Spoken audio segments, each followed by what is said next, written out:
Hello. How are we doing here today?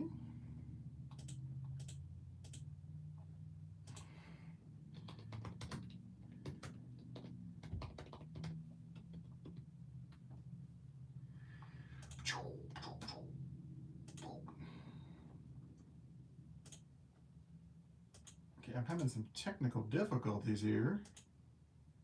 Come on now, computer. Figure it out. Waiting for the stream to begin. The stream has begun.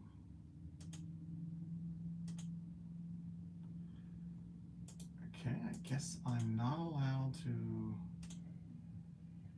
Hi. Hello everyone, welcome to another Gremlin Lord Live.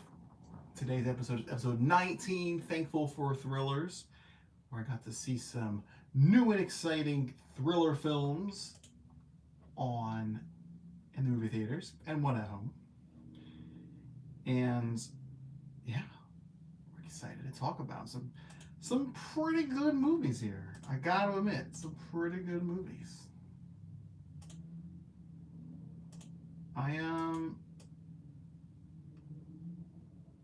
had a good time watching these for the most part. I feel like it's a...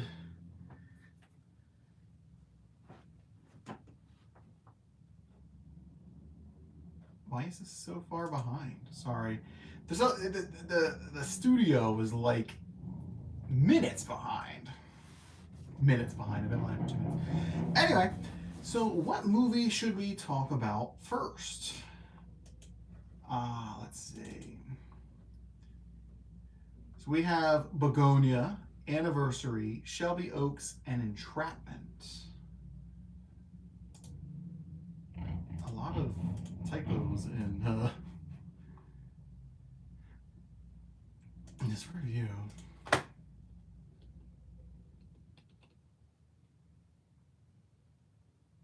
Hi, Milton Perez. Here for my witchy banter? Fantastic. Well, what movie should we talk about first? We have Bugonia, Anniversary,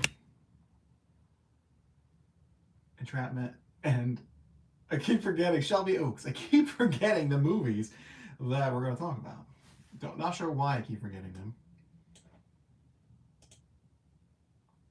Anniversary? You want to hear about Anniversary? That's surprising. I thought that'd be the one you wouldn't want to talk about.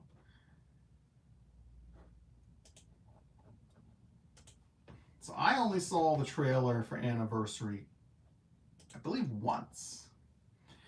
And I was like, oh, that looks like it could be a decent like thriller type movie, you know? Has a great cast in it. Recognizable people such as Diane Lane and Kyle Chandler, Zoe Deutsch, Madeline Brewer, Dylan O'Brien, McKenna Grace, as we've discussed. Yeah, don't forget to like and subscribe. Come on. We do one of these once a month. Once a month we do YouTube Lives. So I will say that the movie was not what I was expecting after watching the trailer. The trailer made it seem like it was going to be a thriller, drama type of movie where a teacher's former student comes back into her life and kind of terrorizes her family. And that is what happens, but it happens in a much more extreme way that I wasn't really expecting. It's still, I did enjoy it, okay? So I will preface that.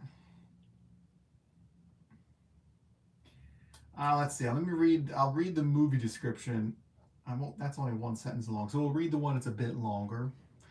In this gripping thriller, a close-knit family is caught in the turmoil of a controversial rising movement known as the Change. I don't like that description.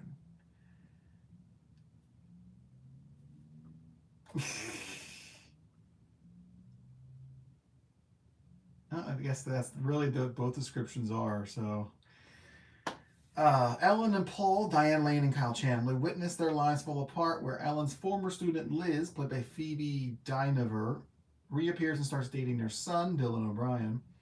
As Liz becomes part of the Taylor family, tensions rise and loyalties are tested. And Liz's role in the change brings simmering conflicts to the surface, unraveling the fabric of the family, just as the nation itself stands on edge during an alarming and challenging time of uncertainty. Whew.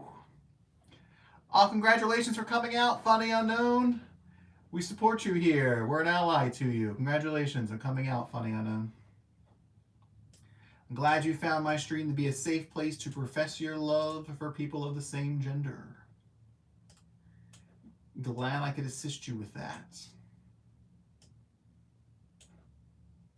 Congratulations. I don't know if he's passive. I don't know. You'd have to ask him. Passivo?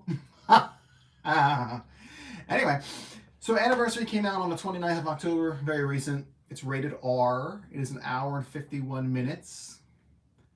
Like I said, the trailer makes it seem like it's just a student coming back and kind of digging up family secrets and making people turn on each other.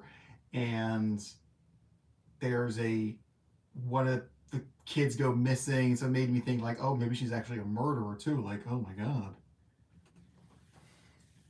So I don't know.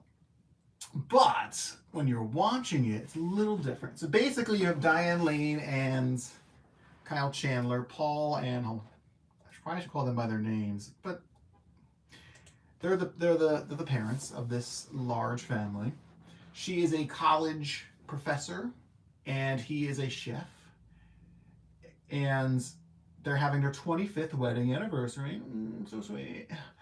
And honestly, all their kids are there, and it's a big, huge family and friends event and occasion. And Dylan O'Brien brings his new girlfriend, who is this really well manicured, put together redhead lady named Elizabeth, or Liz. She's played by Phoebe Dynevor. I don't actually know who she is, so. And immediately she's very like off-putting. I mean, they show it in the trailer. They show her practicing what she's going to say to the parents. And she's very like calculated. And so and there's 3 other children. They are all sisters. So you have Madeline Brewer's character, Anna, who plays she's a stand-up comedian and a lesbian. And then you have Zoe Deutsch, who's an environmental lawyer with her husband. Her husband's very cute, but he kind of reminds me of a non-white Zachary Levi, which is very interesting. And then McKenna Grace plays Birdie, who is the youngest and kind of, I don't know if she's supposed to be autistic. She's just really like, she basically just kind of like Sheldon. She'll give you like little informational things here and there, but she really doesn't talk a lot, which I think is the kind of character that she does really well. Yeah, so Zoe Deutsch is the character I was trying to think of when I was telling there's somebody in it that I know and I like. It's not Willa Fitzgerald, it's Zoe Deutsch, and I like her. She's been impressing me recently. You know, she was good in a threesome as well. So I'm enjoying a little Zoe Deutsch. There's also a guy named Sky Yang in it. He's a boyfriend friend of McKenna Grace, but he has his own movie out right now called Last of Days or something. I don't know what that means, man. If you're trying to come out to us, it's fine. You can come out to us there, Murata Kambeck. It's fine, man. We're not gonna judge you here. You are what you eat.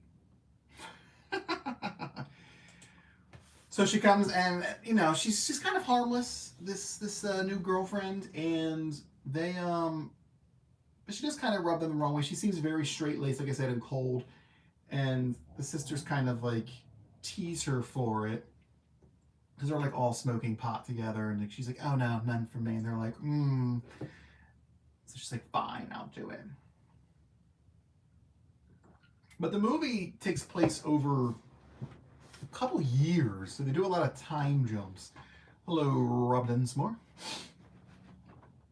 And That's one of the things I didn't like about the movie. Oh, hey, better. Was the time jumps. Like, I get why they move forward into to show you what's happening with the family, because obviously this family isn't always together. They're coming back together for things, holidays and anniversaries and birthdays and all that. But it's it was a lot. I think they time jumped forward like 4 times, maybe 5, and they did have a little bit of narration each time provided by McKenna Grace's character, but I don't think it was enough to really flesh out what's happening. So basically, as I already read you in the description, the the girlfriend who's coming back, she writes a book. She writes a book with the help of the son, um, about political centralism and the idea that politics are too like radical. You have too much radical left, too much radical right. And it's the idea that if we all just meet in the middle, the world will be perfect harmony type of stuff. To get rid of the central government and just have a government of equality where everybody's equal. Blah, blah, blah, blah. Well, thanks. I agree. I am cool. Thanks. Um, so as soon as that was happening and they started talking about that, I immediately knew it was fascism. It's going to be fascism. It's going to be authoritative dictator, stuff. It's very obvious because anytime when you censor the opinions of other people and force people to conform to one central idea, it's authoritative. It's very obvious it's going to be authoritative. Congratulations, William Lewis, on coming out. Very proud of you. Everybody's coming out today in today's streams. That's crazy. Congratulations, William Lewis. We're happy for you. Hope you find what you're looking for in life, big bag. So obviously this is very authoritative. This is Anniversary, starring Diane Lane, Kyle Chandler, Zoe Deutsch, McKenna Grace, Dylan O'Brien. It's in theaters right now. Right this very minute. So that wasn't as big of a surprise. What I didn't realize was that how much political stuff was going to be in the movie, because Diane Lane's character is a college professor. She's obviously left-leaning, and frankly, she's probably a little too staunch in her beliefs and a little too judgy. And it comes out very harshly in the film. Like, none of the characters were really like understanding, I guess I would say. She was a bit more radical with her beliefs. What is so many typos in my review type here? But the movie does get really dark, and it gets really kind of scary too. Not like horror movie scary, obviously. Thematically scary. I noticed that it was made in 2024. I wonder if they were waiting to release it until after the election and stuff like that. I'm genuinely curious about that. But there's definitely some... the movie takes place in current times, so they don't mention, obviously, current politicians, but there is that same idea of radical left and radical right. So...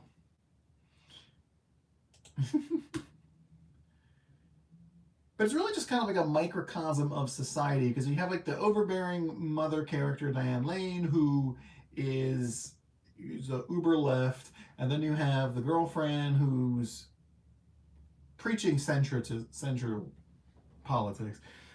Centrist, that's the word I'm looking for. She's preaching centrist stuff, even though she's not a centrist. She's just right-wing person. And then you have all the other kids who are, they're pretty liberal because they're raised by their mom. The son is just kind of there. He's a writer and he's struggling, and he just kind of latches on to this new girlfriend and basically becomes the forward-faced person of this now political movement. because the book takes off. It's super popular, you know, because people are sick of left versus right stuff. Everybody's like, oh, I want to be a centrist. That's fantastic. Yay. If you don't agree with me, I'm going to kill you. Yay. That kind of stuff. And so the son becomes Dylan O'Brien's character, becomes the like poster child for this. He kind of takes over the whole thing away from, well, his then wife, because then they get married. The girlfriend and him get married. And he's really like a Charlie Kirk type of character, just spouting nonsense all the time about family values while he simultaneously refuses to take care of his kids. Yeah, they do get married. And, you know, all about not so much like white supremacy like Charlie Kirk was, but very much just fascisty type of stuff where you cannot have an opinion that differs in mine. If you do, you should be arrested forever type of thing. And like I said, it just gets really, really dark. And then like a year passes. Well, I think they start with like 2 years passing, whatever. We're talking about the movie Anniversary. I was talking about Dylan O'Brien's character. And it really raises the question. Oh no, we're talking about how far in the future. So obviously they have their anniversary, and then it skips forward to when they're married, and it skips forward again to when there's kids. And eventually it takes this really dark turn that I wish they explained a bit more. They just needed to be some more information on how a book became the governing body of the United States. I mean, that's a really big jump to dissolve the Constitution, and now you have this type of centrist, fascist government occurring. So it definitely lacked a bit of explanation there. I mean, you can kind of guesstimate what happened, but it definitely was lacking a bit more meat on its bones for it. Maybe they didn't want to delve too deeply into the politics of it, which I get, but it just needed a little something, just a few more sentences. That's all. Just tell me how we go from the democracy to this crazy centrist fascist government. But it doesn't matter. It doesn't happen. Yeah, the Dylan O'Brien's character, he basically just kind of synthesizes into whoever he's with. He used to like mimic his mom, and now he's mimicking his girlfriend. So it was a very crazy. I mean, if you saw the trailer and you think you're interested in it, I would say definitely watch it. It's crazy. It asks the questions. I don't know anything about Australian politics, so I can't answer that question. Lots of movies of Dylan O'Brien. What we saw, Twinless.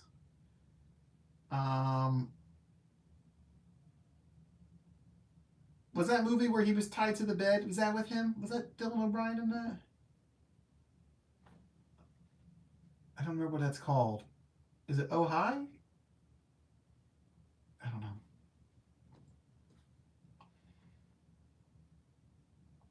Anyway, but yeah, it's really just it asks you the question: how far are you willing to go for your beliefs?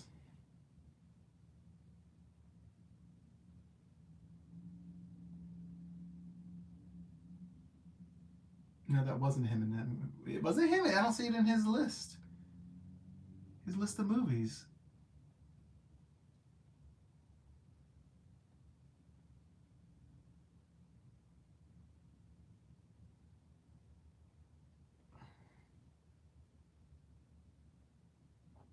And we thank him for that every single day.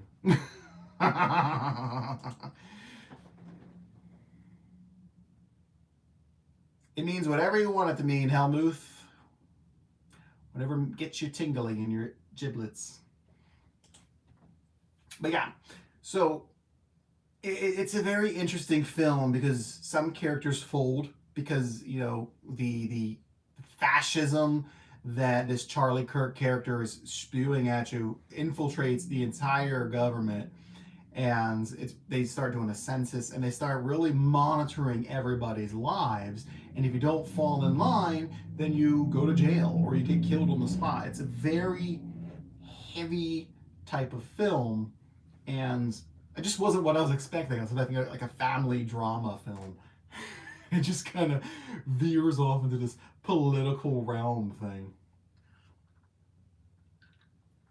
And it was really crazy. But it was good. It was a good crazy. I just wish they would have, fleshed it out a bit more. That's all. Because some of that dialogue was a little cringy. Where on earth is my mouse? Thank you. What happened to our world that the death of a human becomes a topic of humor? Oh, you mean like 9/11, like JFK, like John Lennon, like MLK, like the Civil War, like World War II? Like, human death has always been joked about. Hope that helps you. Hope that helps you.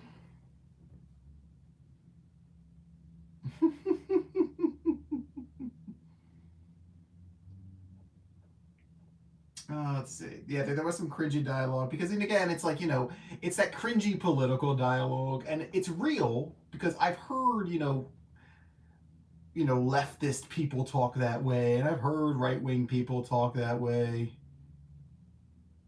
Yeah, because you wrote a paragraph. I read it. I didn't read it out loud. You're correct. I did not read it out loud. But did you know that as an adult, I can actually read things in my mind? It's true. I actually have a whole script here for my movie reviews that I'm reading in my mind. And then I regurgitate it to you. Isn't that crazy? Isn't that crazy? It's crazy. It's crazy, man. It's crazy. Did you ask a question? I did answer you. I literally answered you. I remember I named off all those other things that people have died in that people make fun of. Yeah, so that's the answer to your question. Remember, people, half of the country does not read above a 6th grade level, okay? Gotta remember that. You gotta remember that. Every time I feel like somebody's trolling me, I just remember they probably don't know any better.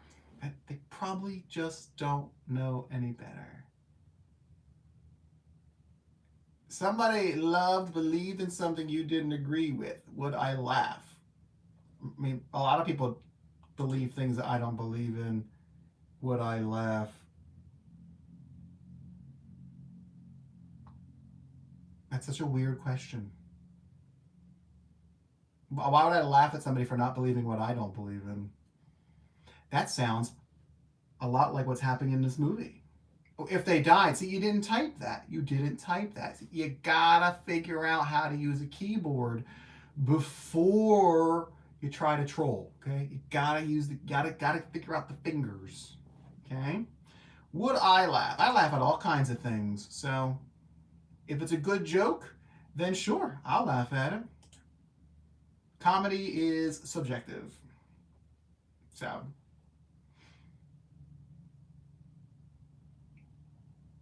But see, that wasn't a question you asked, though. You didn't ask me about somebody that I knew. See, again, 6th grade level. 6th grade level. Anyway. But yeah, so we talked about McKenna Grace the other day about her acting. Because every time I see that Five Nights at Freddy's trailer, I absolutely cringe because I can't stand how she says her lines. And it's like, you're thinking of the franchise. This is the original. And it's like, ugh, God. Like, that's such like, it's rough. I feel like there's not enough, like, realistic speaking to it, if that makes sense. Like, it doesn't sound like a real person talking when she talks. Like, she was good in Ghostbusters. I liked her in Ghostbusters. And I liked her in this. But again, in this movie, she's not very talkative. She's very secluded to herself. She talks to her sisters here and there, and she gives like facts, scientific facts and stuff. So it's very limited, kind of. She portrays emotion very well. Like, she has a very emotional things. Like, I cried in this movie, so like she does really well with that. It's just when she tries to come off. I think she's like trying to come off as like a cool person in that Five Nights at Freddy's trailer, and it just, some people aren't cool. Like Becky. Becky with the bad hair. So I don't know. But she was fine in this. Everybody was good in this. I genuinely liked everybody's acting in this movie. I enjoyed it. And I left the movie theater thinking, what on earth did I just watch? Like, what was this film? I was not expecting all the things that happened in it that happened. And I don't think it's going to be like a big successful film. I don't think it's going to be anything like that. Could there be Oscars for it? Maybe Diane Lane's character? Or maybe even Phoebe Dynevor's supporting actress, maybe? Yeah, I have been indoctrinated by the radical left and the radical right. Well, I'm just speaking in general because like people talk about Oscars for like one battle after another, and I'm like, for what? There are no Oscars for one battle after another. Like, can we just not have that? Do you mean to send what? There's nothing there. But this, I mean, strictly from an acting standpoint, I feel like this could be something that may get a nomination. I'm not saying it was like, groundbreaking, but if people are thinking that you're going to get Oscar nominations for one battle after another, I mean, thank God, this movie's a shoo-in.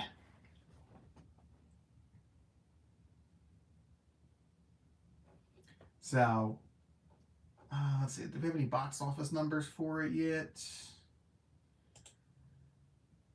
$373,000 so far. Yikes.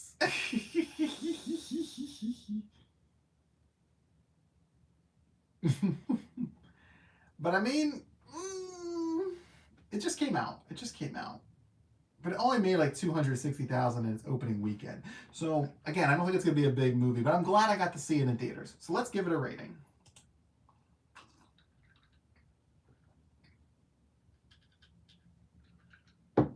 She wishes it was more fictitious. I mean, it is. It is. It is very there, but it's under the guise of creating a centrist government, which is basically authoritative government in the same way, just under a different name. So, let's see. I did like it. I did feel like it was missing some background story stuff, some more information that could have fleshed out the world just a little bit. Because most of the movie, like I said, takes place in one house. It takes place in their home. It's very much almost a bottle movie, really.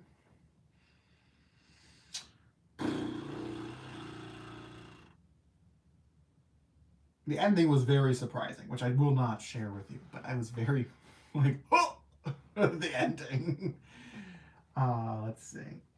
And of course, nobody understood there was authoritative government coming into power. I don't know. I am going to give the movie, no spoilers. Light spoilers, but no spoilers. I mean, I just spoiled that it was more political than I was expecting, so there in itself is a spoiler. I'm going to give it a 7.5 out of 10. What's up, Bayer? That's what I'm going to give it. I think that it's good, it's enjoyable. If this was a mystery movie, I would have been very pleased with it. I really feel like they kind of gypped us out of more background on how this came to be. I mean, going from a book being written to a national phenomenon is kind of a big leap. So I could have used a little bit more of that, but overall the acting's great. I mean, cinematography's fine. I mean, it's a drama. It's not like, swooping shots. It's very much what it is. And of course, I cried. So it's not hard to make me cry in a movie. So 7.5. How's that? How's that grab ya?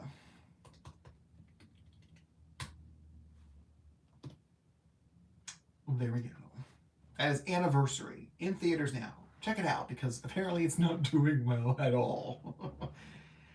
Take your highly political relative to go see it, so you guys can just argue in the theaters together. And I saw it in the big theater. Like, it was in the big theater. Usually movies like that are in small theaters. I did not cry in all these movies, by the way. Don't get it twisted. Alright, so that is Anniversary. What should we talk about next? We have Bugonia, Shelby Oaks, and Entrapment. 3 remain for today's life. Bugonia, oh man, I just watched that today. Whew, I do not have notes for that, so, because I didn't type anything up. Oh, Bugonia. Let me go to it. One, my phone keeps correcting it to Bugonia, like the flower, and that's very annoying.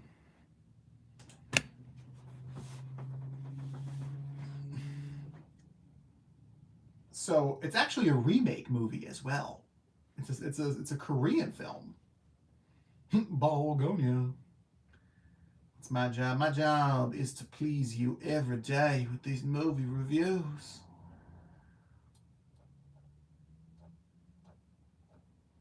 Two conspiracy-obsessed young men kidnap the high-powered CEO of a major company, convinced that she is an alien intent on destroying planet Earth. Rated R. Came out, where are you? October 31st, so Halloween. It's an hour and 58 minutes long. A lot of nearly 2-hour movies here. You don't watch movies? Well, you better get on it. So this is my first Yorgos Lanthimos films. I have never seen one of his films. I know some of his films, you know, like Poor Things, which I did not get to watch last year. And what else? The Favorite, I think, is his film. The Killing of a Sacred Deer. I wanted to watch that because that has the guy from Saltburn in it. What's his name? What's his name?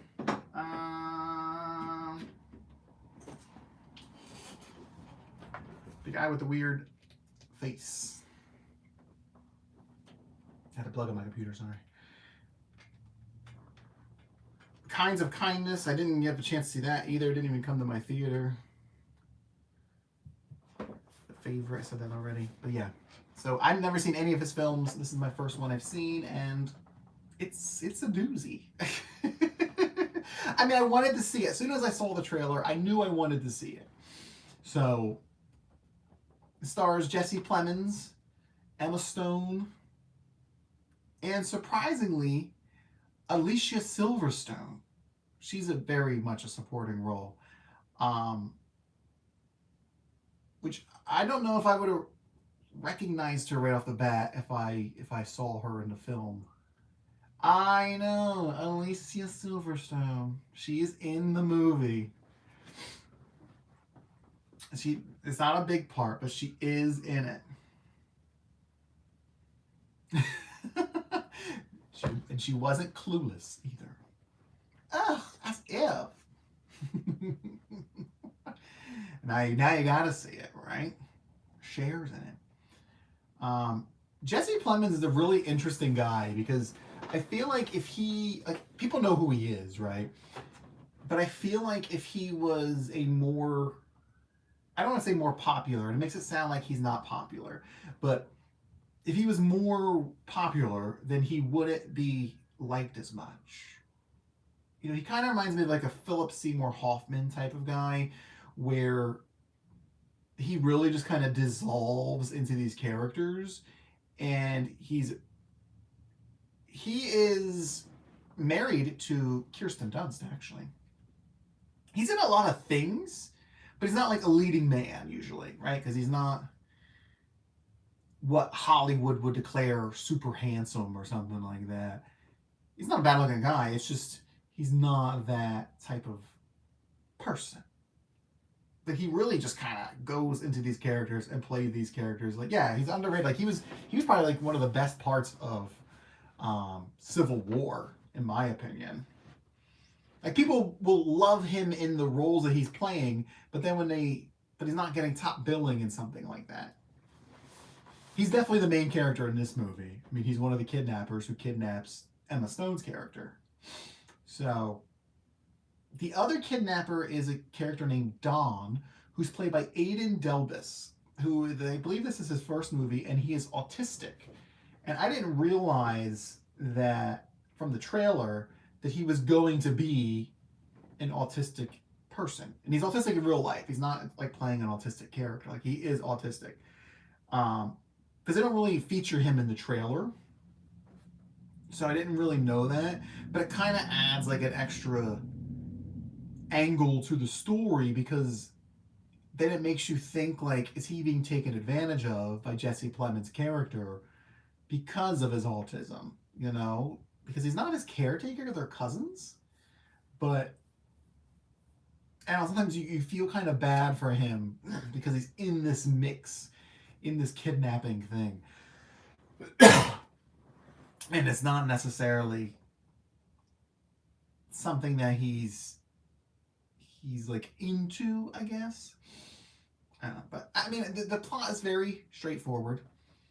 They kidnap Emma Stone's character because they believe she's an alien from a galaxy, Andromedon, and they think that she is killing the planet purposely using her company.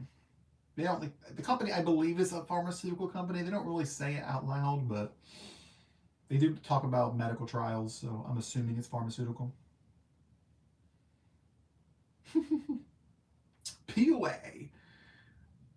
But so they kidnap her. Obviously, it's all in the trailer. They shave her head so she can't contact her mothership and stuff like that. And she did shave her head. They literally shaved it on film. Like, when they shave her head in a movie, that is them actually shaving her head. So that's really cool. There is a guy in this who I recognize from like TikTok, Stavros Halkias. I think he's like a stand-up comedian or something. I see him on TikTok sometimes. He's like a heavy-set dude with a mustache. He plays a cop in this, but I do recognize him. I used to have a buzzed head. I used to buzz my head all the time. That was my hairstyle a bunch in like college, because it was easy. All one number too. I will admit, Emma Stone does look kind of alien-like with her head buzzed, because her eyes are generally feel kind of big. So she did kind of give you some. I'm looking at these other people in this movie, and I don't remember these people being in the movie.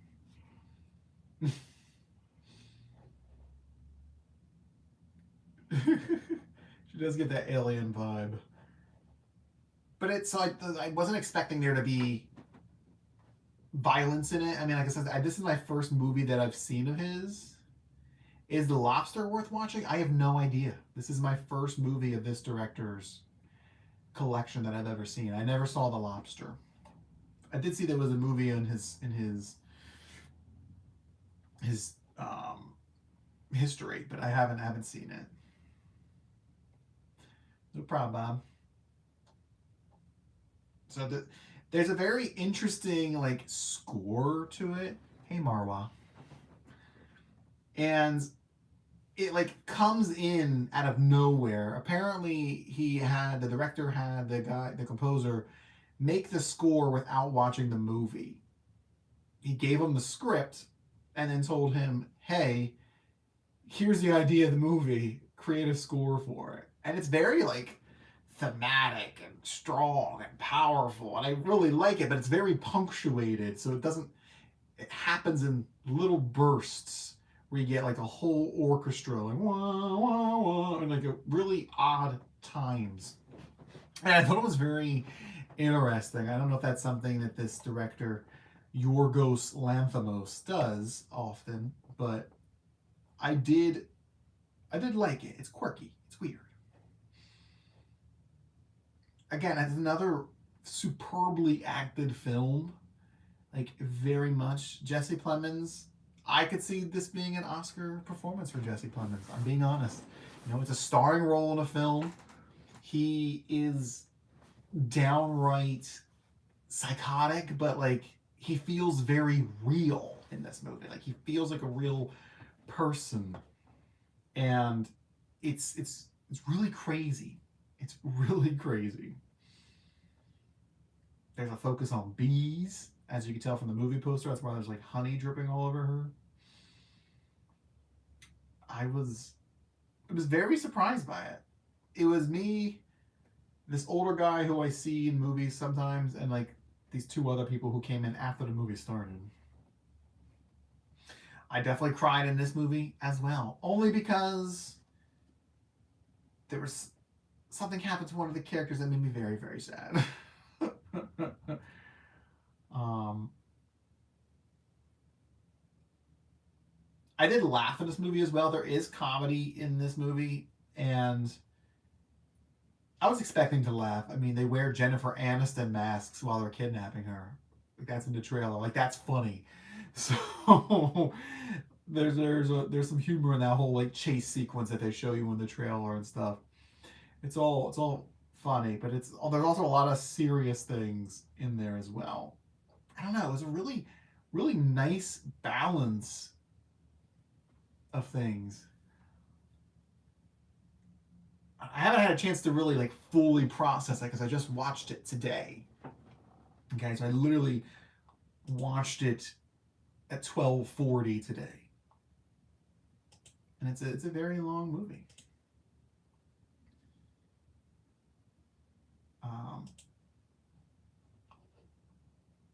I did like it. I did really like it because it's weird. It makes me want to see his other movies even more now. I wanted to see Poor Things. I mean, I heard a lot of negative things about it, but I just never had a chance to see it. So, in Killing of a Sacred Deer, Barry Kona, that's who was in Killing a Sacred Deer. I wanted to see that too after I saw Saltburn, but I just never had a chance to. I mean, like I said, the story is fairly straightforward. Two guys kidnap somebody who they believe to be an alien. So it's very straightforward. And it is, like I said, it is a remake of a South Korean film. So, but the director of the South Korean film was actually supposed to direct this movie, but he had health issues where he couldn't. But he gave his full-hearted approval of this version of the movie. So, that's cool. Somebody gave this movie a 1. Come on. It's not a... There's no 1 in this movie whatsoever. You might not like it, but there's no way that it's a 1. Just from the artistic value of it, it's not going to be a 1. Do I think? I don't know. I don't know. Jesse Plemons, man, he really put his old Plemussy into the movie. Oh, goodness. It was good, though. I don't know what else to say about it, to be honest. I mean, because I don't want to spoil anything.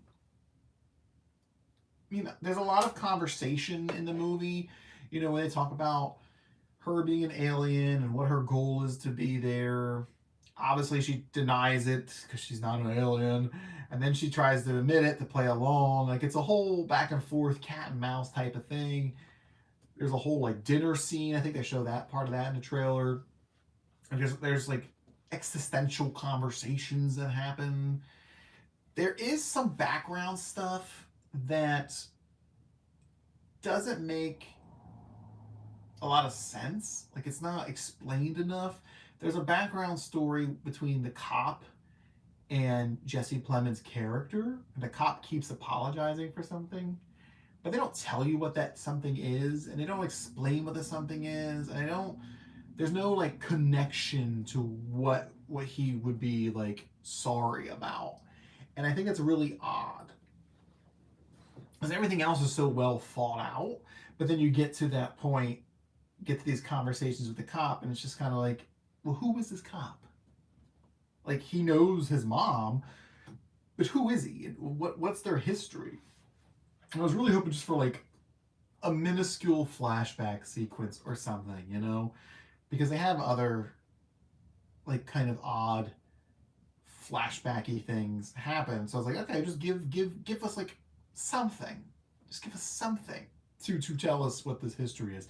But they never did. And I found it to be a little disappointing.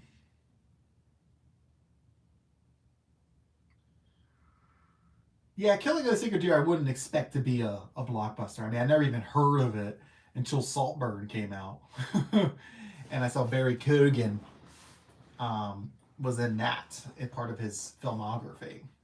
So it wouldn't surprise me that it wasn't a big, massive success. It was on streaming. I don't remember what streaming it was on.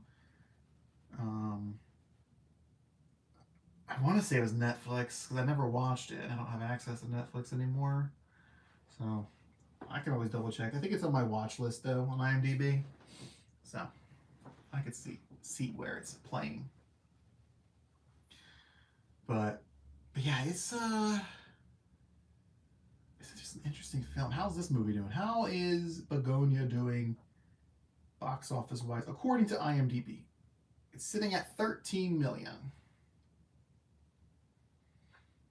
Honestly, I think it's more palatable. I think this is very much a palatable movie for people who may not be into as weird of stuff because the story is more straightforward than something that would be really weird. It's a kidnapping. Everybody knows what a kidnapping is. We know who Emma Stone is, and she made quite a few movies with this guy. You got Jesse Plemons. So I mean, you're gonna have. It has that approachability to it. And I think the trailer did it justice. I think the trailer showed you the comedy aspect of it and the more serious stuff. So I think it did it justice. And it doesn't spoil things, which is nice. I hate when trailers show you too much and it's super spoiling. Spoilery. But man, I did really enjoy it though. I did really enjoy it.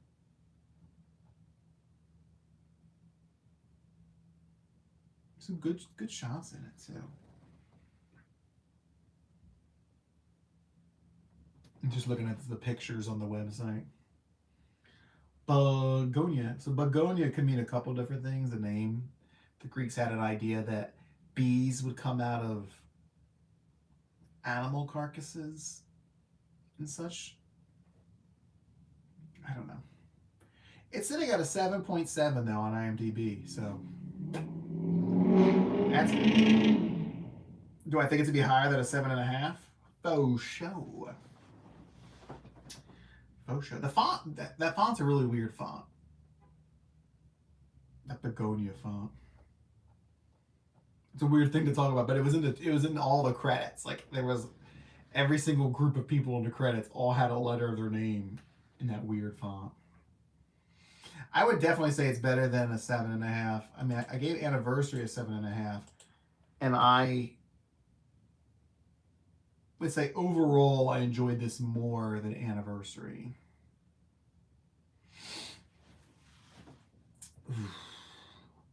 I'm trying to think of what I didn't like about it.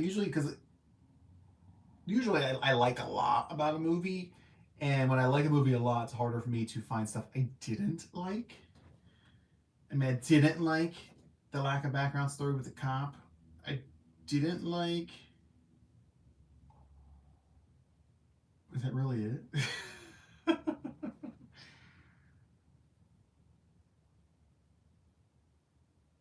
Yeah, I mean, I can't really pinpoint other things that I genuinely was disappointed with this movie.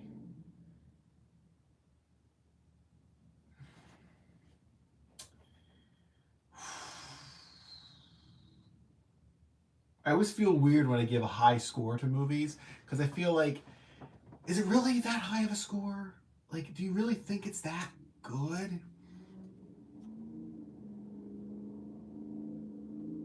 Like, did I enjoy it that much? Yeah, I did enjoy it that much. And it surprised me. Like I said, it surprised me. There were things that happened in that film that genuinely surprised me. I did not predict the things that happened in the movie.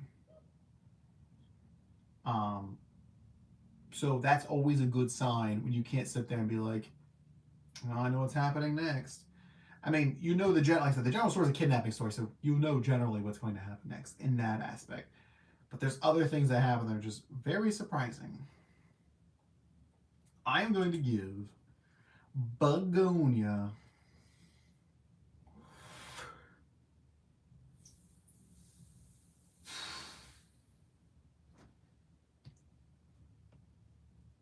a 9 out of 10. I know, it's so high. It just feels so weird to give such a high score to something. A 9. Maybe when I think about it more, I might change my mind, but as of right now, as a movie I just saw today that I'm still thinking about right now, I'm going to say 9. I genuinely enjoyed myself throughout the entire time of this film. I know, I really enjoyed it. And there's like just enough like artistic flair in it. It feels too high. See, it always feels too high when I give movies high scores, you know? But I mean, I gave Nuremberg an 8.5, didn't I? So I mean, not that you can compare these movies to each other. I try not to compare movies to each other because that doesn't make sense unless they're movies within the same franchise. You think Anniversary is too high? I'll say I like the Anniversary. Prince, you're feeling very confrontational right now. I am the master YouTuber. You're not. Just kidding. Hey, when I like something, I like something. I said it might change later. Like we did change our scores in the last YouTube live for some of this stuff, just because when I reassessed things and had time to think about the films, my feelings changed a bit. Getting cocky. Oh, yeah, I'm getting super cocky with my, more videos than subscribers on my channel. So if you haven't subscribed yet, go ahead and do so.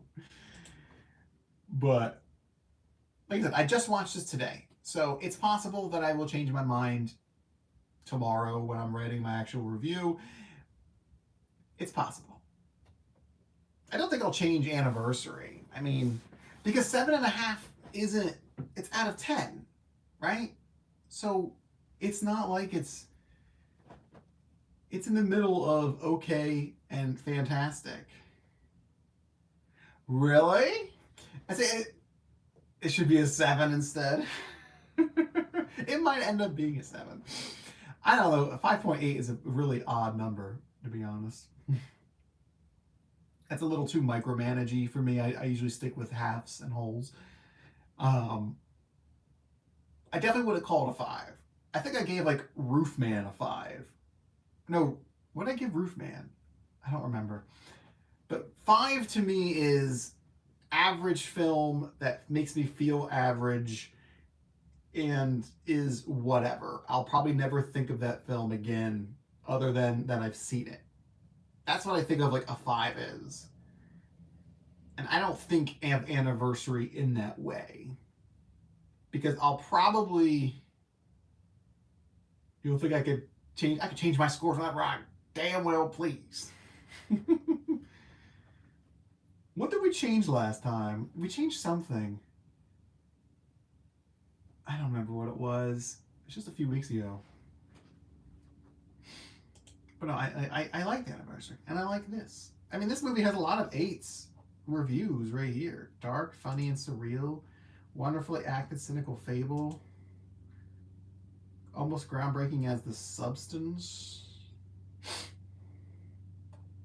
There's some pretty glowing reviews there, if you ask me. So, we'll see. Okay, we'll see.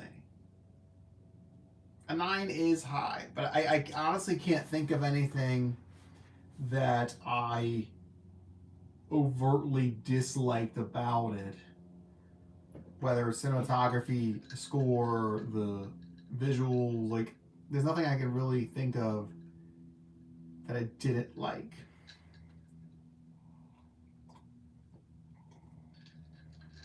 You know? Prince, you know how I am. When I like stuff, I tend to overly like it. And when I hate it, I hate it. Like the mastermind. But I can definitely see people not liking this movie as much. I could definitely see that. It just itches my weirdness itch that I have. So it hits me it hits me where I wanted to be hit today. It really did. I keep looking at Alicia Silverstone's picture.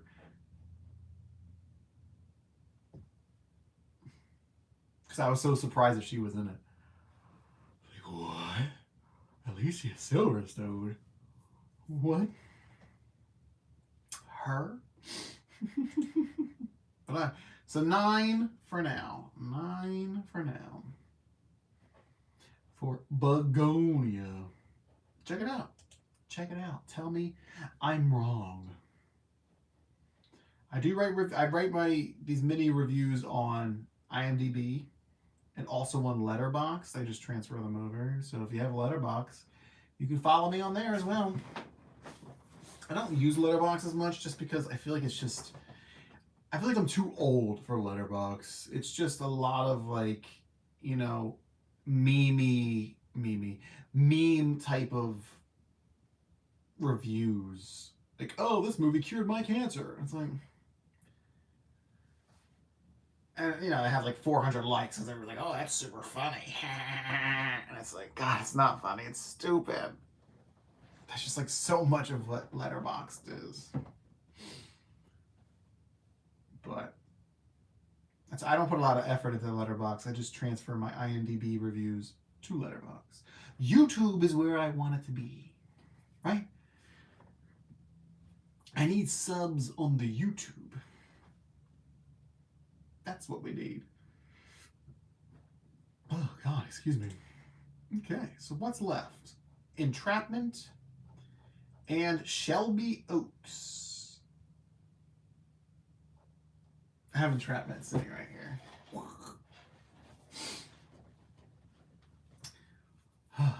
Shelby Oaks is more of a horror. Shelby Oaks, see, you don't care about Entrapment. That's the thing. You don't care about a 1999 movie. I know. You only care about what's new, hip, and cool. You're one of those people on Letterboxd who make those silly little things.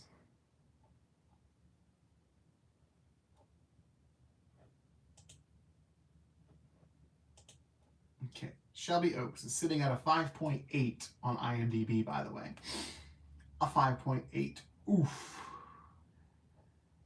Where's the description for it?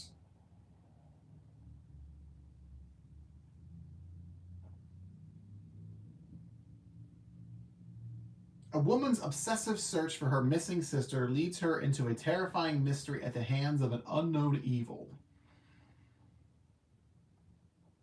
So obviously, the big thing about this movie is that it is Chris Stuckman's feature film. Now, I had no idea who Chris Stuckman is. Never heard of the guy. I didn't understand the controversy or anything around him existing. Never heard of him. Apparently, he's a highly popular movie reviewer here on YouTube that I've never heard of because I don't watch a lot of other people's reviews like that, especially not bigger people. So, but this was like his like something he's been dying to do for a long time. So that I think is really cool that he got to, you know, live his dream of making a movie. I think that's a fantastic thing. Everybody wants to achieve their dreams, right? And I think that's really cool. The only thing I found on him when I searched him up was how he stopped doing negative reviews. He said it wasn't like worth his time or whatever to talk negatively about films. And now I feel like it's because he wanted to get funding for this movie and he was worried about turning off investors by criticizing other films. So to me, it's a little spineless, you know, it's a cop-out, but it's the nature of the beast. So exactly, it is subjective, but, you know, some production companies were like, you are, because he's like one of the, I guess he's one of the biggest YouTuber guys out there for movie reviews. So it's like, you just said that our movie sucked, so we're not going to back your movie or something like that. So I get why he did it, but it's a little spineless to me, and it's a little sad that he would have to do that in order to get his idea financed. So, but it was kickstarted, and it did have a lot of other backing as well. The credits are long. People talk about how long the credits are. There's about, I don't know, 8 dozen producers on the film. It's like executive producers, which is Mike Flanagan is one of these executive producers. He helped get the movie released. So you have like executive producers, associate executive producers, additional producers, and it's just like a list after list after list of people. And then at the end, they had all the Kickstarter backers in there as well. So you had all like just columns and columns, like 3 columns at once, and it just went on for like a full minute and a half of just all these people. And it was funny because people would put their like screen names in there. So you'd see like, Bob Jones, Susan Miller, Old Jim Socks, Betsy Sue. It was just super funny that they would have like people would put like their Discord names into the credits as opposed to their real name. I thought that was pretty funny. But anyway, Shelby Oaks as a movie itself. So it is a horror movie. It's about a woman searching for her sister. Her sister's name is Riley.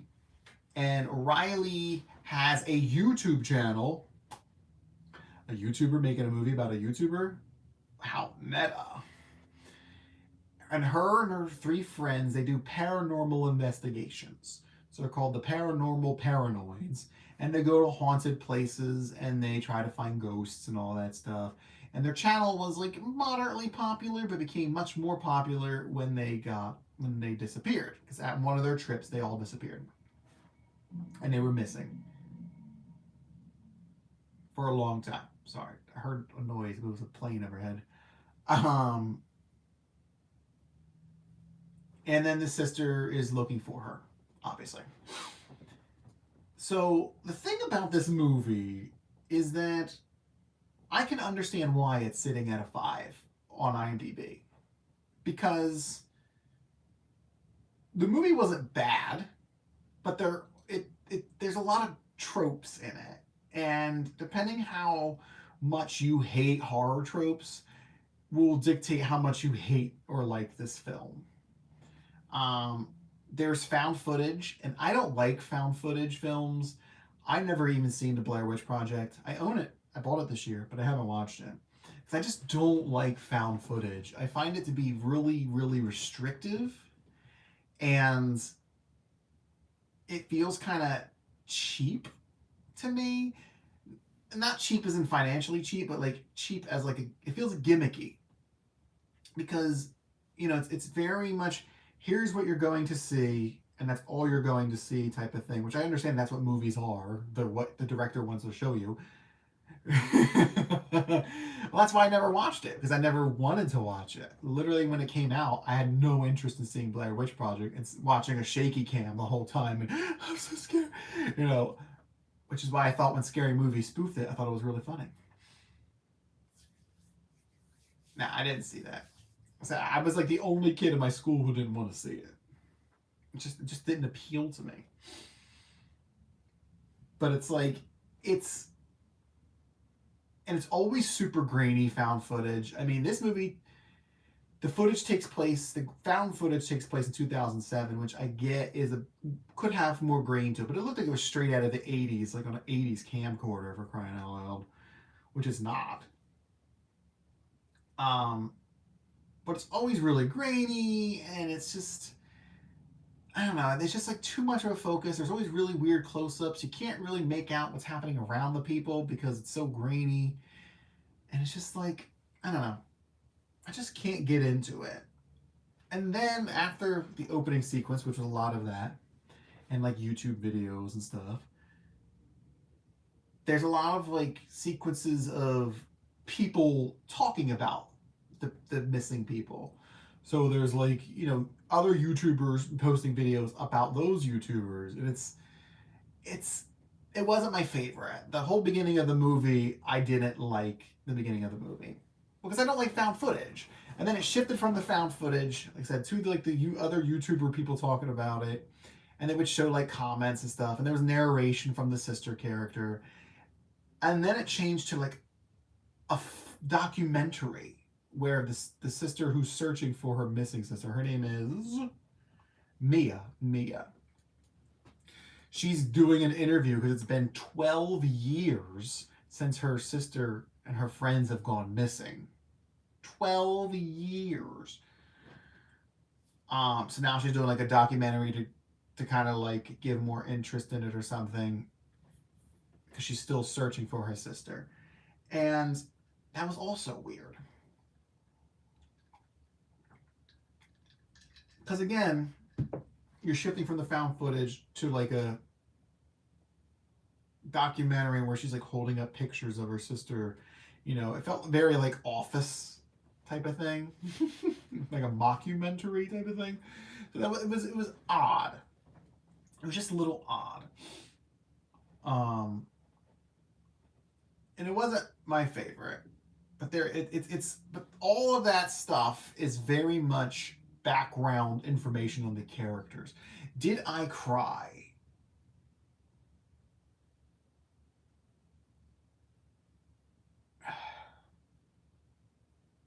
I can't remember crying, honestly. If I did tear up, it's because of the actress who plays Mia, which is Camille Sullivan.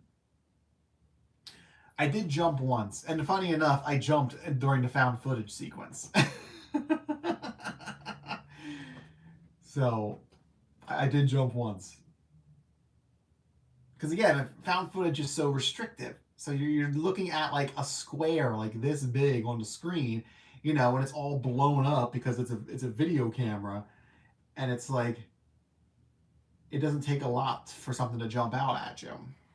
So it does have jump scares.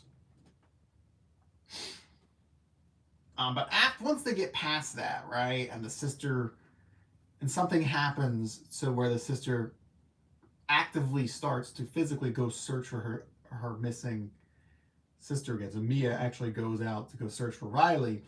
Then it turns into a traditional horror movie where you're following the character around. It's no longer like a mockumentary type of thing. It's a regular movie at that point.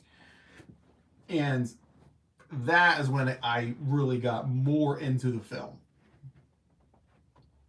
So it's nothing groundbreaking. The story is something that you've seen a dozen times before, and it's really kind of like an amalgam of different other horror films.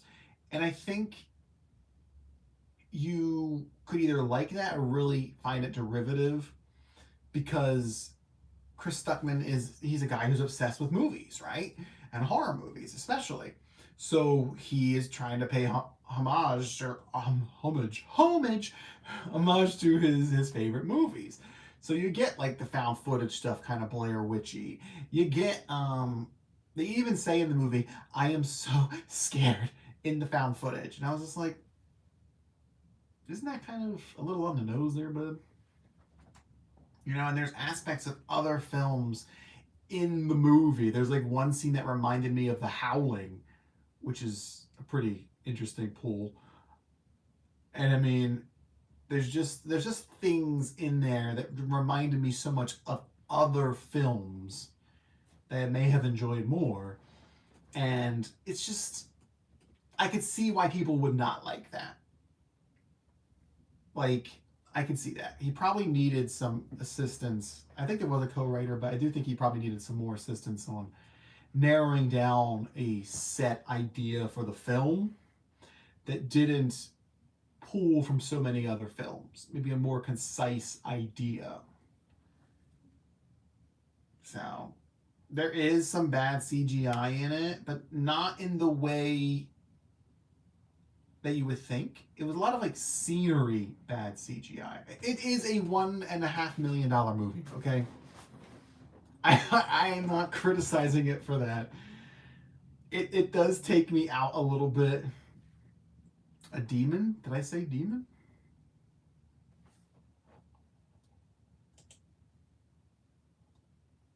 I mean, it's a terrifying mystery of an unknown evil. But no, so any type of supernatural stuff, that wasn't the problem with the CGI. The CGI was literally like scenery stuff. So like they would show the truck driving down the road, and it would look so bad. Like it looked like they were driving during the day, but they changed it to night and then like added headlights in. I don't know if that's what happened, but it's just kind of the feel I got from it. And again, super low budget. The rest of the film looks really kind of great considering the budget. I know that they did hire, once it got picked up, they did hire another cinematographer to kind of jazz it up a bit to give it a more polished and finished feel. So that's really good. And it looks like a polished and finished feel in that aspect. But I do have to say, Camille Sullivan, who I've never heard of, she plays Mia. She made that movie. She made it completely. If there was any other actress in this film other than her, this movie would probably be like a 2 or a 3. Like, honestly, she made it feel way more realistic. She made it feel more heartfelt. I don't know. I was just so impressed with her and so enthralled with her the entire time. She was just like phenomenal in the movie. I really liked her in this movie. I don't think she was like too over the top or anything. I did see a couple comments of this. She was over the top. I don't think she was over the top. I found her to be really genuine. And unfortunately, the guy who plays her husband is a bump on a log guy. He gave nothing to his character. He gave nothing for her to work with in the scenes they were together with. And I was just like, come on, man. Like, she is given like this whirlwind performance. And how desperate she is to find her sister and stuff. He's just like, I think you're going crazy, Mia. It's like, come on, man. You couldn't even say it more convincing. Like, I think you're going crazy, Mia. Like, anything you can get anything out of this from you. Like, come on. I mean, really, the rest of the cast of the movie just isn't good. I don't know if I can play straight, man. I may be too femme to play straight. Like, the sister who's missing, Riley. I mean, she's okay. She doesn't give you a lot to work with. The other paranormal paranoids who do the show or the YouTube with her, they're really neither here nor there. There's a lot of like news anchory stuff. It's all fake news anchory stuff, and it doesn't look really good. Like it doesn't look as convincing as I would have hoped. But again, I understand, super low budget. Like I'm not trying to like shit on the movie for things that are just because of budget. You know, I can shit on the movie for horror tropes though, and we can shit on the movie for acting. So there's that. You think I could be straight passing? I'm not sure I could be, man. I'm not sure I could be. I haven't kissed a girl in so long. Michael Beach? I don't know who Michael Beach is, but he was the detective.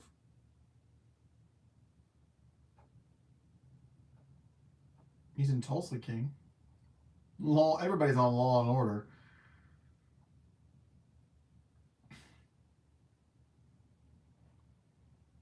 And he was in Saw X. Interesting. Anyway. But yeah, so the horror tropes, you got found footage, you know, witchcrafty things, going out alone. Like Mia goes out on this journey to find her sister by herself, mostly because her husband's a piece of garbage. Her flashlight malfunctions at just the right time, and then you see a shadowy figure at just the right time. And, you know, it's very much like what you would expect to happen, right? She's in a dark place by herself. Flashlight's gonna go out, of course. There's gonna be a dark figure coming at her, as you would expect. Flashlight won't work. Like, you know, it might flicker and you might see a passing glance of something. Like, it's all there, and it's it's fine. Like, generally speaking, I came out feeling kind of conflicted because it's like I appreciate the movie as a movie. Like, I appreciate, like, it looked better than I was expecting it to look. Like, it looks like a finished, I mean, obviously it's a finish, but it looks like a more expensive movie to me, aside from those few car driving scenes that I didn't like. But other than that, it looked good. Like, the big evil that they share with you looks good. I didn't think that they looked bad. The sets looked good. Like, again, like, I didn't feel like it was a crowd-funded movie. So I came out liking that, but then understanding that, like, you know, there's just a lot of tropey things to it. It's not overtly original. And there's even more horror tropes that I won't share with you, just because I don't want to spoil things. But you could probably predict where things are going. Yeah, I saw that it only has 4.4 million, but its budget's only 1.4 million. So, okay. Honestly, I thought it would have more buzz. I think it has a lot of buzz, at least in like the movie review YouTube circles. You know, like people talk about it. Like I probably wouldn't have seen it, to be honest. I don't know. Would I have seen this movie otherwise if I didn't know that there was like controversy around it? I don't know. Like, I've never even seen the trailer for it. I went this movie completely blind. I went into it because I heard that it was by a YouTuber guy and it's not good. That made me want to see it. Because usually when people say things are not good, I tend to disagree to a certain amount. You know, I tend to be a bit more forgiving, I guess. But there is a lot of tropes in this film. Um, but that Camille Sullivan, whew, she kept it for me. She kept me interested in the movie. I could feel her emotion as she's searching for her sister. She's the one that kept me in the film. If it was, like I said, any other actress who didn't put her whole heart into it, it would have been like boring. It would have been just sitting here waiting for the next jump scare, waiting for the next horror trope kind of thing. At least with that actress, I felt interested in what was going to happen to her. It made me care about her.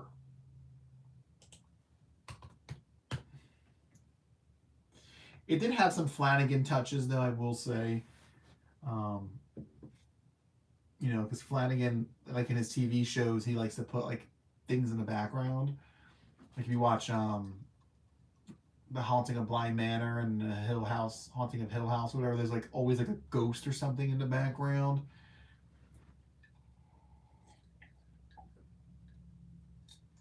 This had that here and there. It's not groundbreaking though. It might end up being like maybe not like a cult classic, but it might end up being one of those movies that people end up appreciating down the road.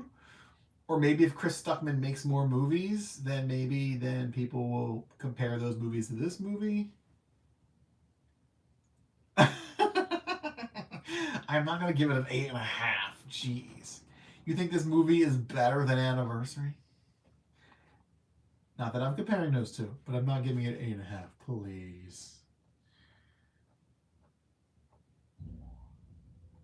It's definitely too much of other things for me.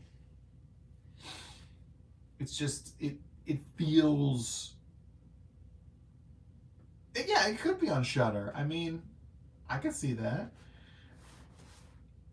Like, I'm glad I watched it. Stop. I'm glad I watched it as a movie. You know, I can make my own opinion about it. It's not the hottest garbage on the face of the planet. I've seen worse movies than this, but it's also not anything that's going to blow you away or, you know, It feels like a movie that's going to end up in the Walmart bargain bin if it ever got a physical release. Excuse me. So that's the kind of movie it feels to be.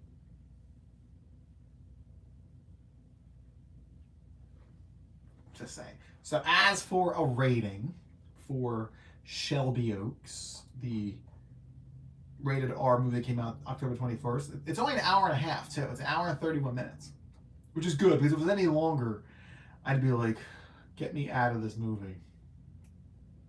I feel like they had enough stuff in the movie to like tie it all up. It's perfectly fine. It's done.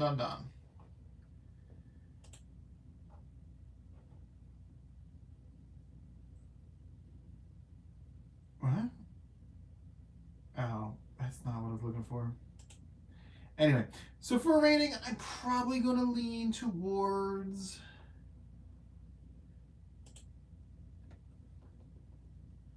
a 6. It's true though. I am glad I watched it. I'm glad I watch most movies. I have Regal Unlimited, so I just go see stuff on a whim. You know, I go see things if they interest me in the slightest. I will go see it if I have the time. Because why not? Right? I mean, what's the worst that can happen? I waste 2 hours of my meaningless life. Oh no! Like, I can go watch things. Like I saw my anniversary after seeing the trailer once. I saw this without seeing the trailer. I saw The Friend without seeing a trailer. Yeah, so like, but again, that's really because this actress Camille Sullivan really held it together for me. Like she kept me interested in the film. She made it more interesting than the subject matter was. You know, and I think that's a good sign. That's a sign of a good actress to me. Yeah, she really sold it to me that she was looking for her sister. She sold that terror. She sold that emotion. Because there's other things in the movie that they happen to her and her husband and stuff that are emotional as well. And I feel like she really sold that to me. If she wasn't in it, the movie would probably be 2 or 3. Like she's just a really good glue. That's all. Because if it wasn't there, then I would have really been troped out. I didn't enjoy the found footage stuff.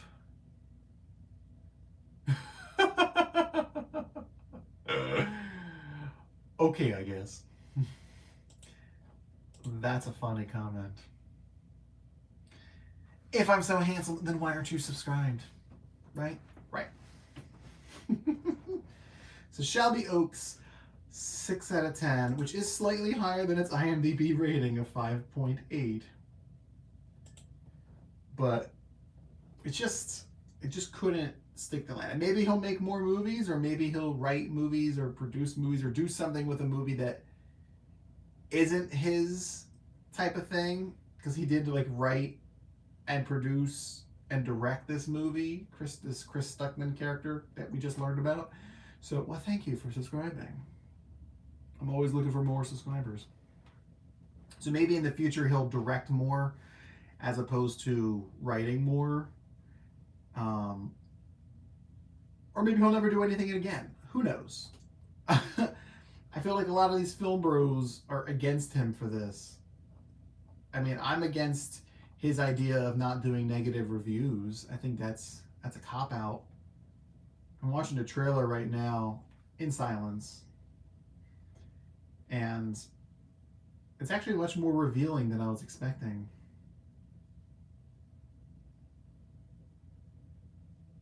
Huh. Oof, there's that odd CGI shot.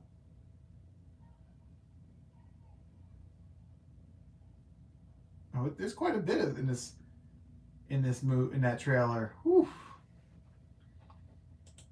Yes, I don't feel so bad for saying witchcraft because that's in the trailer. Look, I think if you're curious about it, you can check it out. I mean, it's Churchwood Round Square, designed by Joseph Churchward. I mean, it's very odd. It's odder when it's the title of Bugonia. It's easy to read.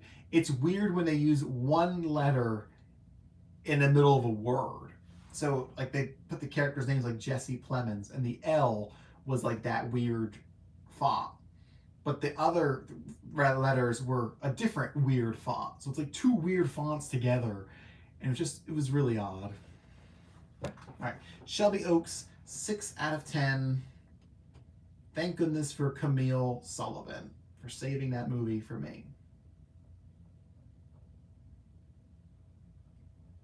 So it's going to lead us to our final film of the evening, the one that Prince is probably going to leave now because he doesn't want to watch this final film. And is the 1999 film Entrapment, starring Sean Connery and Catherine Zeta-Jones. I found this movie at like a whatchamacallit, thrift store or whatever. Look at that. Remember when they used to have chapter selection in there? And they used the same picture for everything. Yeah, have you seen it? I've never seen it. Well, obviously, I don't usually do reviews for things I've seen. Well, seen before I watch it for the review. Genuinely surprised at it. I mean, I thought it'd be okay. I've heard of it, right? So it's a movie I've heard of. So I was like, oh, it has to be somewhat good, right? I've heard of the movie.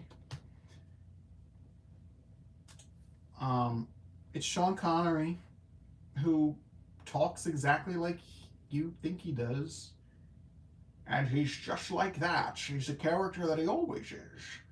Very suave and demure. Oh, Ving Rhames is in it as well, which I didn't realize because he's not like, top billed or anything. So when he popped up, I was like, oh, Ving Rhames. Look at that. Hey, buddy. It's directed by John Amile, who I don't know who that is.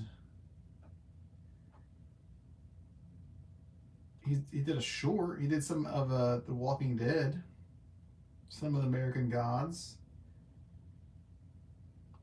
Carnival Row.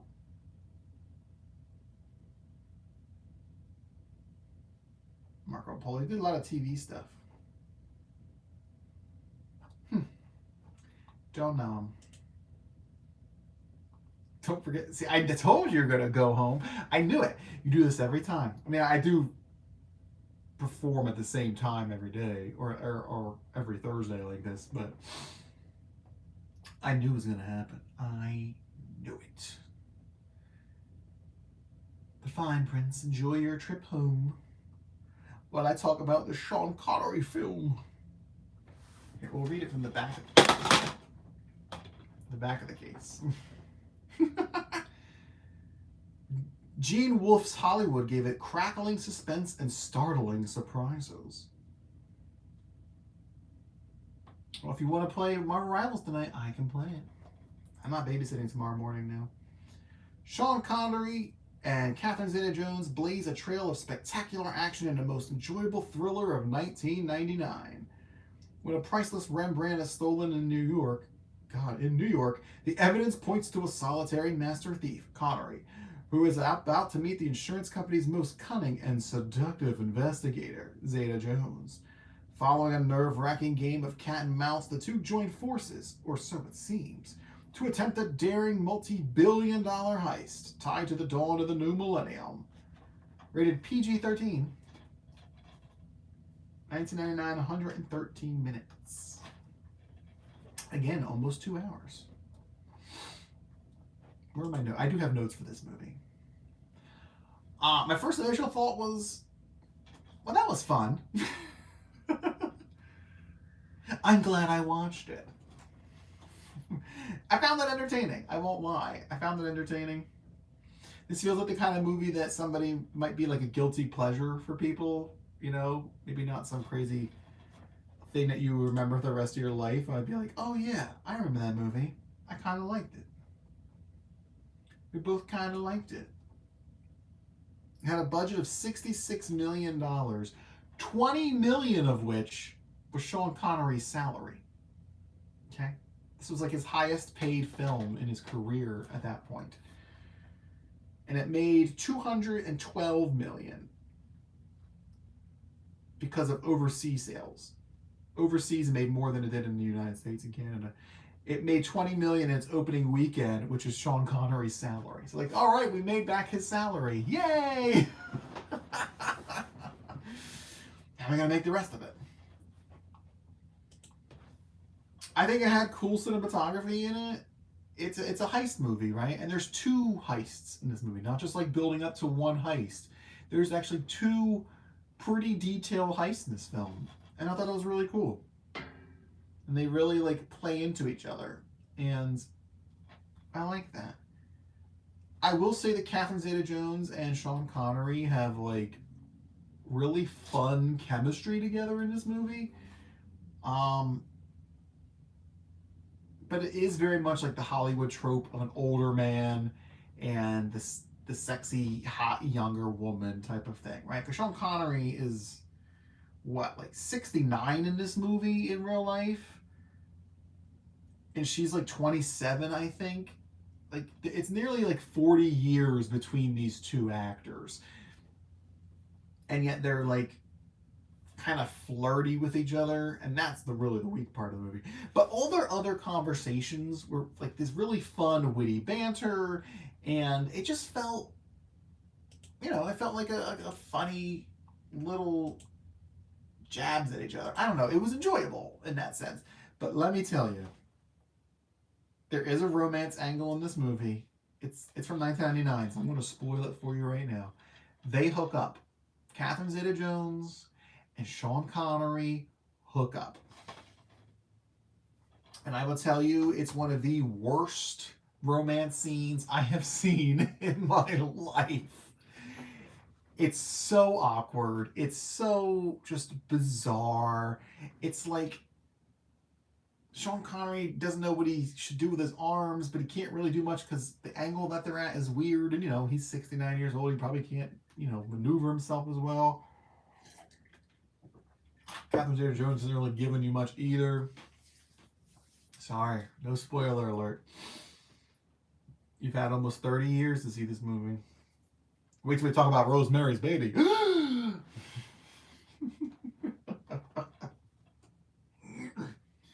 I mean, it's very obvious there's gonna be sexy time in it. I mean, look at this. Look at this. They got her whole breasticles out.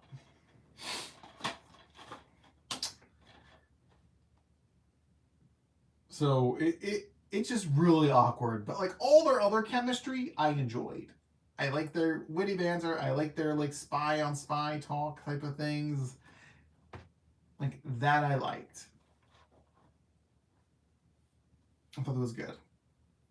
What's really weird is that in a lot of scenes, she kind of looked like Zendaya. Or I guess Zendaya looks like her. And it was really odd. Because I was watching her and I'm like, she kind of, that looks like Zendaya right there. I think it's just the way like her eyebrows were shaped in this movie or something. I don't know. But she gave off these like weird, like Zendaya looking type of thing. I thought it was a really odd thing. The problem with this movie is that it's very much a product of its times.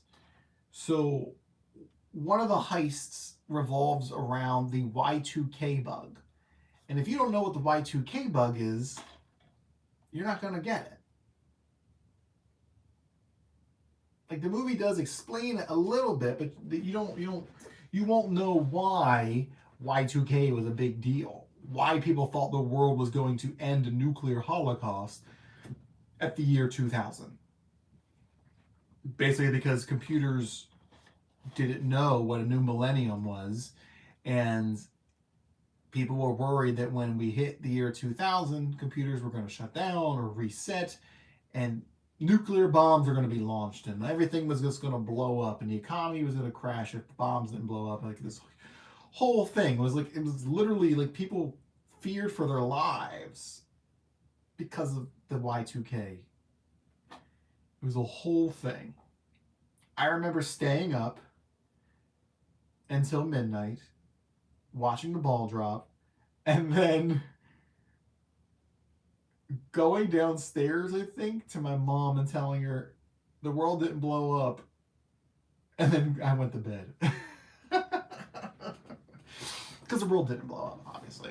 Unless it did blow up and we're just in the bad place. Which is possible. But yeah, so it kind of requires you to know that aspect and understand how their plan is going to work, because they're relying on that Y2K bug for one of their heists. So very much a dated reference for this movie. Cutting edge at that time, of course, but dated now. Like if you were to show this to some of my employees I had who were born in 2003, they'd be like, Y2 what? Is that like with the World Trade Center thing? So, there's that. There is some funny CGI in this. It's not terrible for 1999. But there's like one scene where there's a helicopter showing a skyscraper and security's looking for Sean Connery and Catherine Zeta-Jones. And you see security guards walking in the building. And I was like, what was that? So I rewound it. And they're CGI people. It's like 2 CGI people. They look like PlayStation 2 graphic people in the skyscraper. At a quick glance, you don't notice. But there was something about it that stuck out to me. So I rewound the video and I saw that and I was just like, oh, wow. Because they probably did the shot because it's a very famous skyscraper. They probably didn't have the money to reshoot it and put people in there. So it's like, we'll just try to CGI people in there. And it worked. I mean, like I said, this is 1999. It's not, it works for the time frame. I did like Catherine Zeta-Jones wasn't just sexy. She was also smart. No, she kind of looks like Zendaya here. Do you think she kind of looks like Zendaya there? I think it's like the half open eyes kind of thing. Like the pouty lips. Kind of like, I don't care. Do you care? Slightly off iris. I don't know. I wonder if this is where she got her love for older men in this movie. As you know, she's married to Michael Douglas. Very much her senior.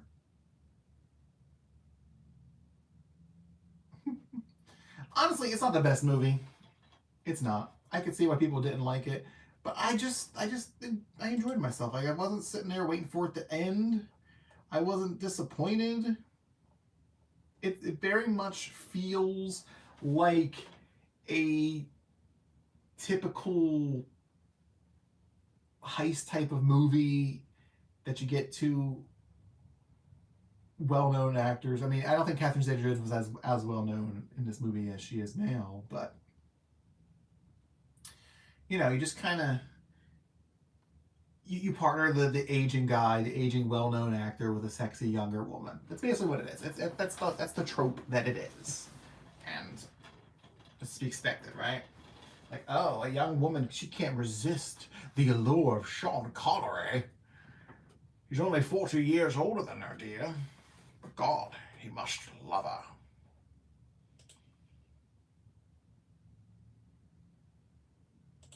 But I mean, I don't know. It was fine.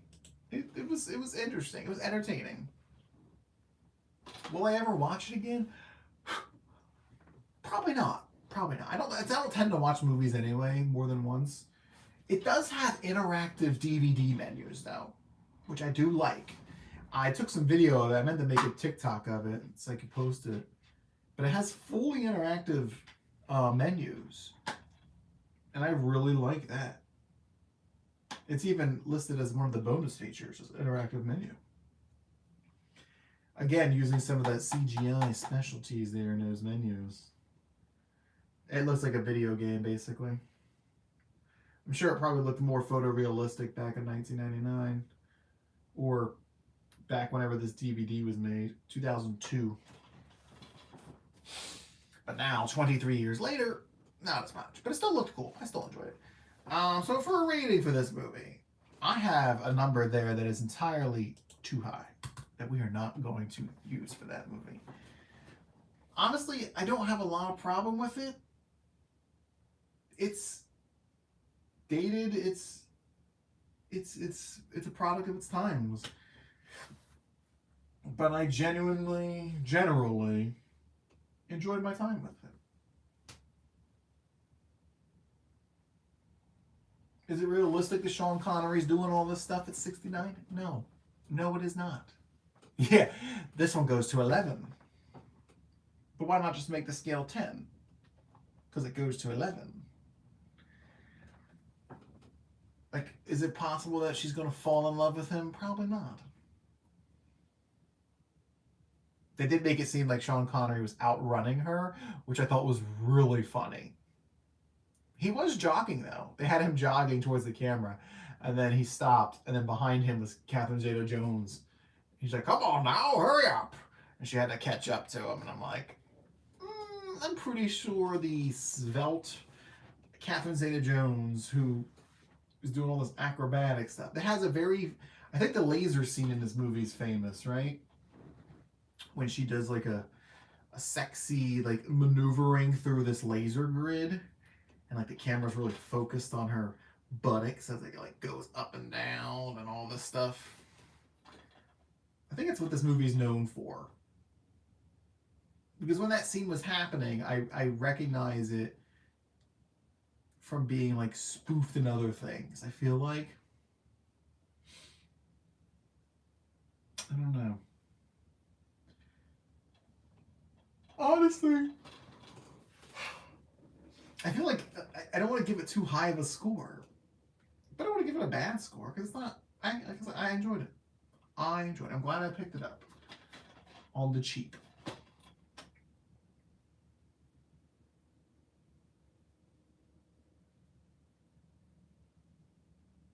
6.5? Feels a little low. Maybe I'll just say 7. Like, it's not going to be a movie that's going to be a classic film that you're going to be like, oh my god, it's one of my favorite films I've ever watched in my life. How's my day? Not bad. Went to the movies, and now I'm here. Thanks for stopping in, Cashton. We just talked about Entrapment here. So, yeah. Not necessarily the best movie, but I think it was fine for reviewing. Yeah, that sounds good. And that was the last movie we had to talk about today. So we talked about Anniversary, which I gave a 7.5.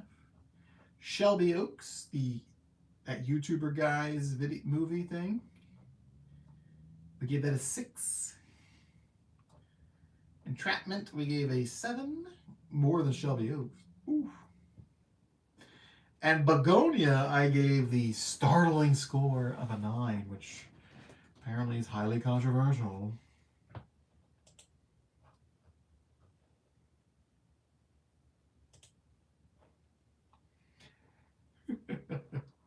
Bugonia was good. I kind of want to see that Predator Badlands. But mostly because I like Elle Fanning.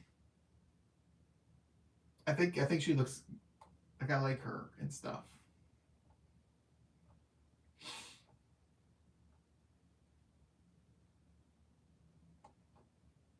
I'm trying to find like what's coming soon. Obviously, Wicked Part 2 is coming out. Wicked for Good. I'll be seeing that. Running Man's coming out. I've never seen The Running Man, the original one. I do realize that it's based on a Stephen King book. So, and that this one is it's not a remake, it's an reinterpretation of that book. Because apparently the first movie didn't interpret the movie or the book very well. So, I do not want to see Five Nights at Freddy's 2. God. One, besides that trailer being annoying as all goodness, I did not enjoy the first movie at all. I thought it was boring and dull. Now You See Me, Now You Don't.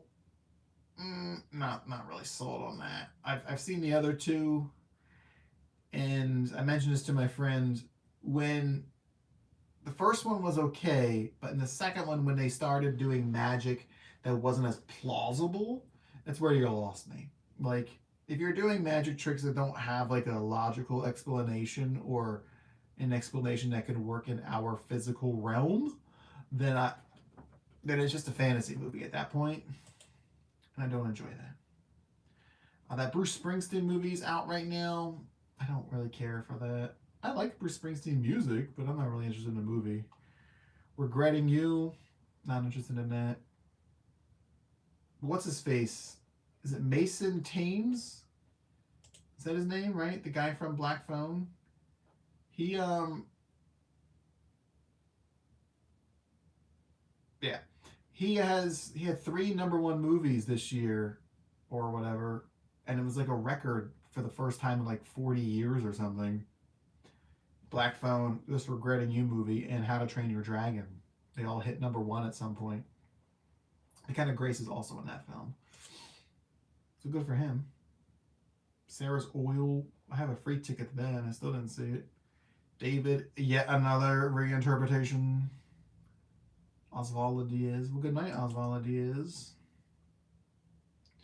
Die My Love. I do want to see Die My Love. I don't know if it's coming to my theater or not. And I do want to see Keeper because Osgood Perkins is he's been doing it for me recently. Not all perfect, but I don't mind it. How the Grinch Stole Christmas. I've never seen that, so maybe I'll watch that. Christie's coming out.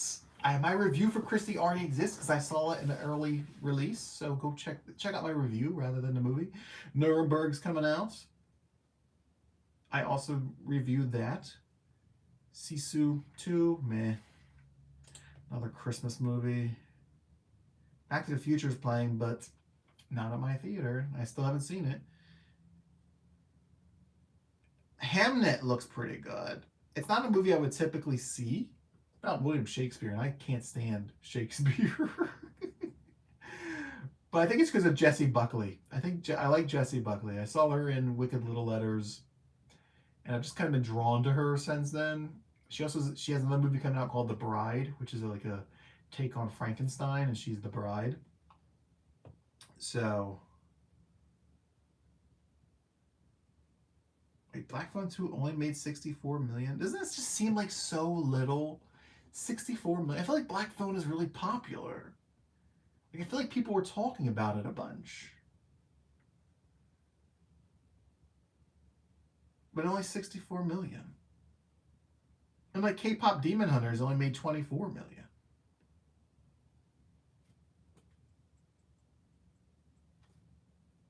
I mean, Chainsaw Man made more than K-Pop Demon Hunter. Although, isn't K-Pop Demon Hunter also on Netflix? I don't know. Sometimes it's just... box offices confuse me sometimes. Things that I think are popular aren't actually popular. Things that aren't popular actually are. I mean, Regretting You already made $31 million. Regretting You. But that's not my kind of movie, though. It's a teen romance movie. That's not my shtick. But to make it 30, I mean, it's not, yeah, it's different, I guess. I don't know, but that's going to be it for tonight. I will be live on Twitch tomorrow. We'll be playing Battlefield 6, because it's Friday night Battlefield type of stuff. And then I'll be live on Twitch on Saturday. I don't know what we're playing then. And I'll be live on Twitch on Sunday. And we're probably going to play the casting of Frank Stone on Sunday. We got to finish that. Next week is another Regal mystery movie. I think it's a PG-13 one, so I don't know exactly what it's going to be. But that will be what our next week review is.